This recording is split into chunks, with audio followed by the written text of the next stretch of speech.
Next बेटा आपका case accounting treatment of reserves and accumulated profits. अभी जो आपने किया वो गुडविल का अफेक्ट था। अब आपने देखना है कि जो रिजर्व्स होते हैं और हमारे एकमुलेटेड प्रॉफिट्स, एकमुलेटेड वर्ड जो एकमुलेटेड इसका मतलब पिछला जमा किया हुआ, profits when profit sharing ratio change, मतलब जो रिजर्व्स हैं और पार्टनर्स के जो प्रॉफिट्स हैं, अगर आपकी प्रॉफिट शेयरिंग रेशो चेंज हो जाती है तो आप क्या करोगे। इसमें भी आपके दो केस हैं, केस 1 और केस 2। पहला है केस 1, व्हेन रिजर्व्स और accumulated profits are to be transferred to capital account, मतलब जब रिजर्व्स और एकमुलेटेड प्रॉफिट्स को हम पार्टनर के कैपिटल अकाउंट में ट्रांसफ़र कर देते हैं। इसके साथ ही है आपका केस 2, व्हेन रिजर्व्स और accumulated profits are not to be transfer to capital account. दो केसेस करेंगे हम इसमें, ठीक। पहला मैं अभी फर्स्ट केस करवा रही हूँ, व्हेन रिजर्व्स और accumulated profits are to be transfer to capital account, जब हम उनके कैपिटल अकाउंट में ट्रांसफ़र कर देंगे, किसके, पार्टनर्स के, ठीक है। If change profit sharing ratio then reserves और एकमुलेटेड प्रॉफिट्स, कैसे करेंगे इसको हम, ठीक है। देखोगे इसमें आप पार्टनर्स के कैपिटल अकाउंट में ट्रांसफ़र करना, अगर वहाँ फिक्स्ड कैपिटल लिखा है तो आपने करंट अकाउंट में ट्रांसफ़र करना है, ठीक है। और ये जो बेटा हम ट्रांसफ़र करते हैं रिजर्व्स और एकमुलेटेड प्रॉफिट्स, ये हम हमेशा ओल्ड प्रॉफिट रेशो में ट्रांसफ़र करते हैं। क्या कारण है इसका कि ओल्ड प्रॉफिट रेशो में ट्रांसफ़र करते हैं। मान लो हम 4 पार्टनर थे, ए बी सी और डी, ई एक और पार्टनर आ गया, तो हमने जो रिजर्व्स रखे थे ना बचा के, तो हम ई को नहीं देंगे, ठीक है। ई को क्यों देंगे हम, ये तो अभी अभी आया है, तो जो हमारी पहले से रेशो थी उसके आने से पहले ही हम उसको बांट लेंगे। इसलिए ये हमेशा आपने याद रखना है कि हमेशा जो रिजर्व्स होते हैं ये ओल्ड रेशो में ही डिस्ट्रीब्यूट होते हैं। अभी आप आगे के 3-4 चैप्टर्स करोगे, ये कंसेप्ट बार बार आएगा, तो ये पॉइंट आप कॉपी में लिख सकते हो। जो मैं हमेशा बात करती हूँ कि कुछ पॉइंट्स मैं बताती हूँ उसको आप लिख लिया करो, ठीक है। कि जो रिजर्व्स होते हैं उसको हमेशा हम ओल्ड प्रॉफिट शेयरिंग रेशो में बांटते हैं। उसका कारण ये होता है कि ओल्ड पार्टनर्स ने उसको कमाया होता है, वो किसी न्यू पार्टनर को नहीं देंगे, इसलिए उसको हमेशा ओल्ड प्रॉफिट शेयरिंग रेशो में बांटा जाता है, ठीक है। तो जितने भी रिजर्व्स होंगे, डेबिट P&L अकाउंट होगा, डेबिट वर्कमैन कंपनसेशन रिजर्व होगा, डेबिट इन्वेस्टमेंट फ्लक्चुएशन रिजर्व होगा, debit to old partners capital account. ये एंट्री होगी बेटा आपकी। ओल्ड पार्टनर्स कैपिटल अकाउंट को हम क्रेडिट कर रहे हैं, क्रेडिट। पहला तो मैंने आपको पहले भी बताया कि जब हम पार्टनर्स को कुछ देते हैं तो वो हमेशा क्रेडिट होते हैं, और सेकेंडली क्या बताया आपको, जब पार्टनर्स को हम कुछ देते हैं तो वो हमेशा क्रेडिट होता है। सेकेंडली कैपिटल जो होती है ना आपकी, जब कैपिटल इंक्रीज़ होती है तो वो हमेशा क्रेडिट होती है। ये दो कारण है, कोई सा भी पॉइंट आप ध्यान में रख सकते हो, ठीक है। यानी कि जितने भी रिजर्व्स होंगे उसको डेबिट करेंगे और पार्टनर्स कैपिटल अकाउंट को हम क्रेडिट करेंगे। और इसका रिवर्स, प्रॉफिट्स हैं, फर्म में लॉसेस भी तो हो सकते हैं, तो कैपिटल को हमने, पार्टनर कैपिटल अकाउंट को हमने डेबिट करना है। दो रीज़न, कैपिटल जब भी डिक्रीज़ होती है वो हमेशा डेबिट होती है, और दूसरा लॉसेस मैंने आपको बताया कि पार्टनर्स हमेशा उसमें डेबिट होगा। तो old partners capital account debit to P&L account to deferred revenue expenditure account. दो केसेस हैं, अभी मैं कौन सा केस कर रही हूँ, केस 1। इसमें आप देखेंगे question illustration 24, XYZ are partners for 4:3:2। क्या रेशो थी उनकी, 4:3:2। From April 1, 2017 they decided to share the profits equally. बेटा पहले वो 4:3:2 में बांट रहे थे, अब उन्होंने बोला नहीं, हम क्या करेंगे, हम इक्वली बांटेंगे, चेंज कर रहे हैं वो profit sharing ratio. On that date their books showed, उनकी बुक्स में क्या क्या था, P&L account credit balance, credit मतलब ये credit means credit the all incomes and gains, यानी कि ये प्रॉफिट है आपका, प्रॉफिट थे उनके 1,20,000। जनरल रिजर्व ये भी थे 45,000। वर्कमैन कंपनसेशन रिजर्व ये भी था 60,000, और आगे उसने लिखा है advertisement suspense account debit 90,000। Debit the all expenses and losses, यहाँ से हमें पता चल रहा है ये लॉसेस, और वैसे भी ये डेफर्ड रेवेन्यू एक्सपेंडिचर है आपका। डेफर्ड रेवेन्यू एक्सपेंडिचर वो होता है, ठीक है, जो कई सालों में जिस लॉस को हम धीरे धीरे बांटते हैं, डेफर्ड रेवेन्यू एक्सपेंडिचर। तो ये आपका डेफर्ड रेवेन्यू एक्सपेंडिचर का एग्जाम्पल है एडवर्टाइजमेंट सस्पेंस।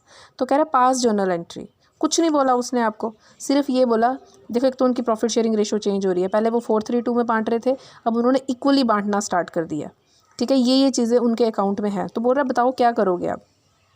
पहली चीज़ अभी जो मैंने आपको क्वेश्चन में बताई कि P&L अकाउंट है, जनरल रिजर्व है, workman compensation reserve. Workman compensation reserve है कि हमने वर्कमैन के लिए कुछ पैसा रखा है कि अगर किसी का एक्सीडेंट हो जाता है या किसी को ज़रूरत पड़ती है तो इतना पैसा हम उनको देंगे, हमें ज़रूरत ही नहीं पड़ी, ये पैसा हमारा वैसे का वैसा बचा रहा। तो यानी कि ये हमारे पास 4 चीज़ें हैं, 4 में से 3 चीज़ें तो हमारी प्रॉफिट्स हैं और एक चीज़ हमारा लॉस है। अगर ये भी प्रॉफिट होता तो हमने सबकी एक एंट्री कर देनी थी, लेकिन 3 प्रॉफिट और 1 लॉस है। तो ये देखो P&L अकाउंट डेबिट, ये एंट्री होगी। General reserve account debit, workman compensation reserve account debit. किसको देना है आपने? कितने पार्टनर्स हैं? 3 पार्टनर है, तीनों पार्टनर में आपने बांट देना है। 2 x capital account, 2 wise capital account, 2 Jades capital account, तीनों को देना है। अभी अभी मैंने आपको रीज़न बताया। क्या रीज़न बताया? कि क्योंकि ये प्रॉफिट्स हैं, पार्टनर्स के प्रॉफिट है, जब हम पार्टनर को कुछ देते हैं तो वो हमेशा क्रेडिट होता है। दूसरा रीज़न मैंने बताया कि कैपिटल इंक्रीज़ होती है तो कैपिटल को हम क्रेडिट करते हैं। ठीक, तो 3 चीज़ें, 1,20,000 प्लस 45,000 और प्लस 60,000, इन तीनों को जब आप प्लस करोगे ना तो ये आएगा आपका 2,25,000। 2,25,000। तो इसको किस रेशो में बांटना है? ओल्ड रेशो में। ओल्ड रेशो है आपकी 4:3:2, 4 और 3 7 और 2 9, यानी कि 2,25,000 मल्टीप्लाई 4/9। ये एक्स को मिलेगा, वाई को कितना मिलेगा? 2,25,000। ये कहाँ से आया? इन तीनों का टोटल किया हमने 2,25,000। ये तीनों प्रॉफिट्स हैं, यानी कि ये भी प्रॉफिट, ये भी प्रॉफिट, ये भी प्रॉफिट। अलग अलग एंट्री ना पास करके हम इन तीनों को ऐड कर लेंगे। ठीक, तो वाई को मिलेगा 2,25,000 इंटू ये 3/9 और जेड को मिलेगा 2,25,000 मल्टीप्लाई ये 2/9। तो यह है 1,75,000 और 50,000, यानी कि 120। P&L ऊपर था आपका 120 का 120। जनरल रिजर्व कितना था? 45,000 और रिजर्व कितना था? 60,000। इन तीनों को हमने क्या किया?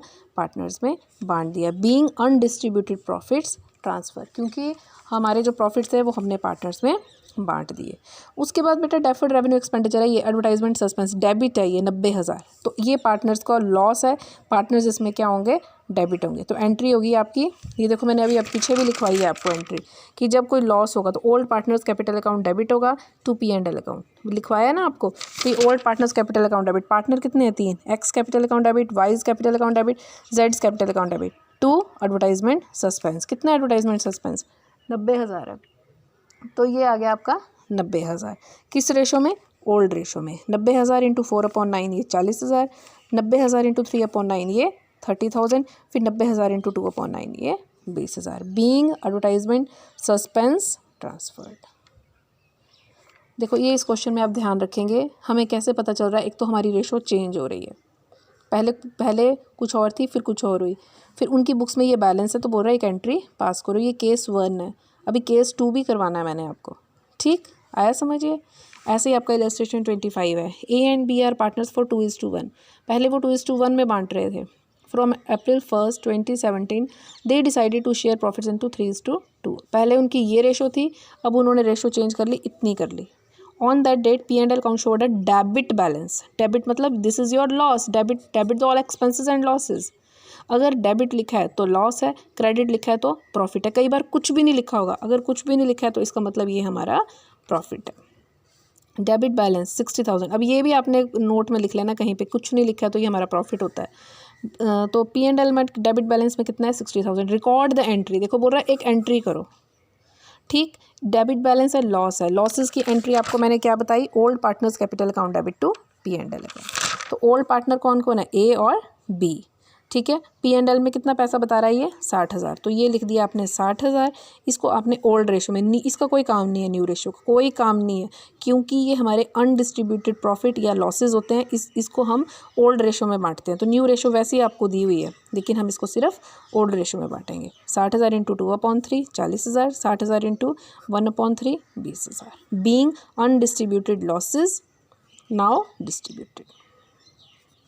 अब बेटा मैं केस 2, जिसमें मैंने आपको बोला था कि एक केस 1 है जिसमें रिजर्व्स को हम पार्टनर्स के कैपिटल अकाउंट में ट्रांसफ़र कर देते हैं। केस 2 है when reserves and accumulated profits are not to be transferred, वो ट्रांसफ़र नहीं होंगे। ये था केस आपका, ट्रांसफ़र हो रहे थे, अब हम उसको कैपिटल अकाउंट में ट्रांसफ़र नहीं करेंगे। ध्यान से समझना क्या डिफरेंस है दोनों में। ठीक, जैसे कि ये बता रहा है X Y and Z are partner for 1:2:2। They decided to share profits equally. अब फिर से उन्होंने इक्वली, यानी कि 1:1:1। On that date P&L account showed a credit balance. ये प्रॉफिट है हमारा 120। Partners do not want to distribute. यहाँ से हमें पता चला कि ये हमारा केस 2 है, क्योंकि इसमें वो क्या करते हैं? नॉट टू बी ट्रांसफ़र नहीं करते हैं, ठीक है। तो उसने बोला the partners do not want to distribute the profit but prefer to record the change, लेकिन जो रिकॉर्ड चेंज हुआ है उसको रिकॉर्ड करना चाहते हैं by passing an adjusting entry. बच्चा ये इसकी पहचान है और ये एडजस्टिंग एंट्री, दोनों ही केस अलग अलग हैं आपके, क्वेश्चन सेम है, थोड़ी वर्डिंग चेंज है। इस केस में आपको पहले ओल्ड रेशो लिखनी पड़ेगी, स्टेप 1। स्टेप 2 न्यू रेशो लिखो। स्टेप 3 सेक्रीफाइस और गेन निकालो, सेक्रीफाइस और गेन निकालो। तो पहले एक्स का सेक्रीफाइस निकालेंगे, 1 अपॉन कितना बेटा 5 माइनस न्यू रेशो 1 अपॉन 3। इसको सॉल्व करना अब तक तो आपको आ ही गया होगा। इसको हमने सॉल्व किया, 5 और 3 का एलसीएम 15, 5 को 15 से डिवाइड किया 3 को 1 से मल्टीप्लाई किया 3, माइनस 3 को 15 से डिवाइड किया 5 को 1 से मल्टीप्लाई किया 5 इज इक्वल टू कितना आ गया सॉल्व किया -2 अपॉन 15। माइनस वाला हमेशा क्या होता है गेन।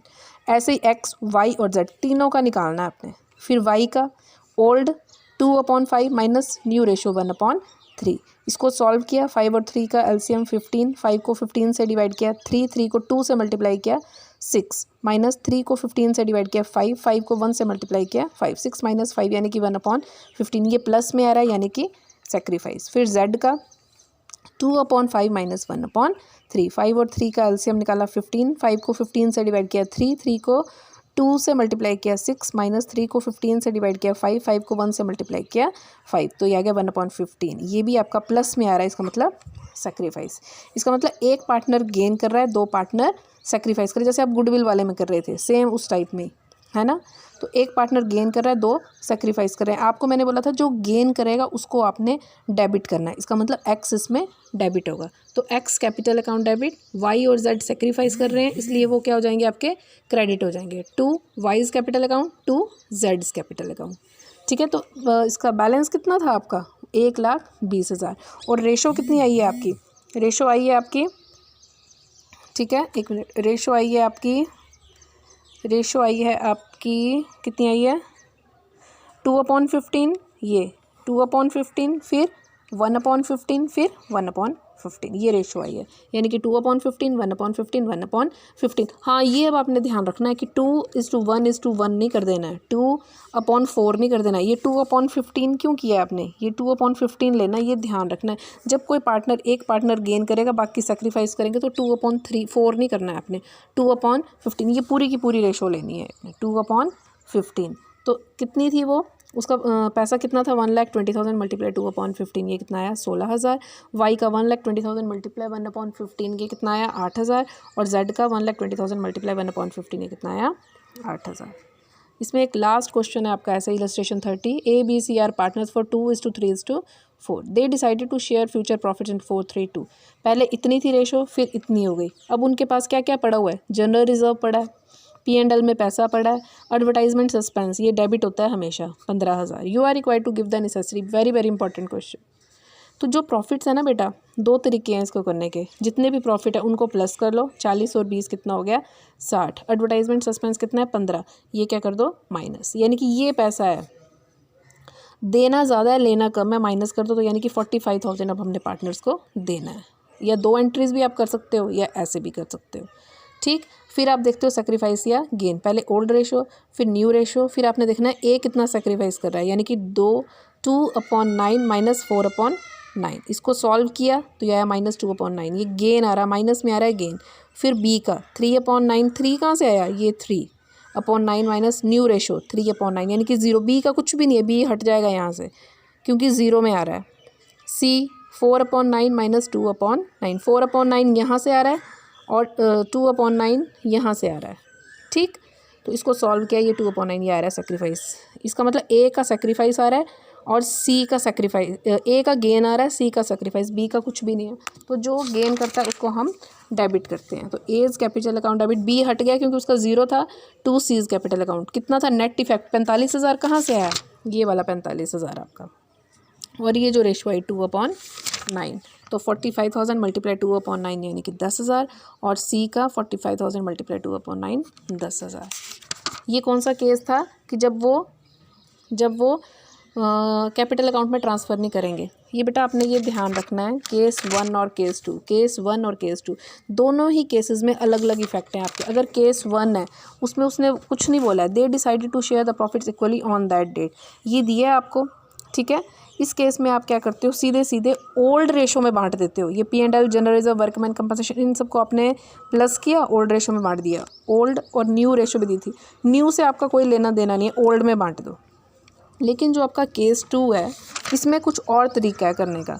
इसमें आपने ओल्ड और न्यू, इसमें आपने पहले सेक्रीफाइस और गेन निकालना है, कौन गेन कर रहा है, कौन सेक्रीफाइस कर रहा है।